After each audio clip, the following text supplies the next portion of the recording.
everyone. This is my 2 cents.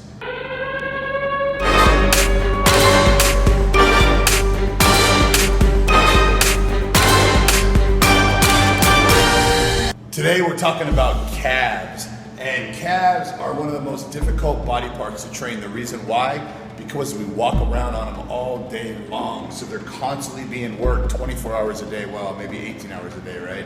So in order to really blast those calves, my opinion is you need to go super heavy. For instance, I'm about 290 pounds right now, so I'm walking around 290 pounds all day long. My calves are lifting 290 pounds. So if I go do standing calf raises, I need to put on 800-900 pounds, weight that my body's not used to lifting to really shock those things into growth. So I believe in heavy calf training. Another pointer is at the top, hold it and squeeze those calves, contract. I probably contract my calves harder than any other muscle group. I go up and I just squeeze the hell out of them, make them burn. Calves are so difficult and stubborn. A lot of people feel like they can't even make their calves grow no matter what they do. Believe me, you can. It's all about heavy squeeze, hold that squeeze at the top, and also a lot of volume. Again, you're walking around on them all the time, so you need to really blast them. I usually do between anywhere from 16 to maybe 24 sets on calves alone. So that's about 45 minutes at the gym.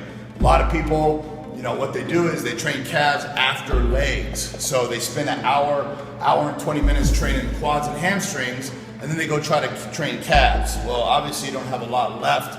They spend maybe 10, 15 minutes on their calves and they call it a day. So I personally like to have one specific training session just for calves, just to really blast them.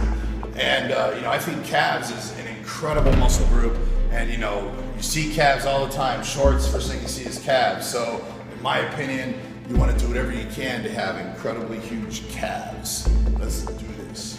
Now, when doing standing calf raises, I like to point my toes inward.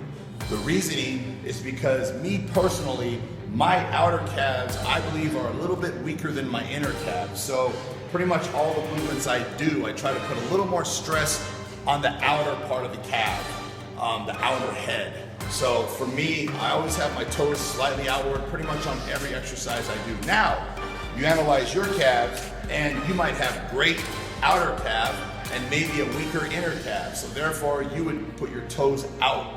Toes out gets a little bit more stimulation to the inner calf, and toes in hits more of the outer calf.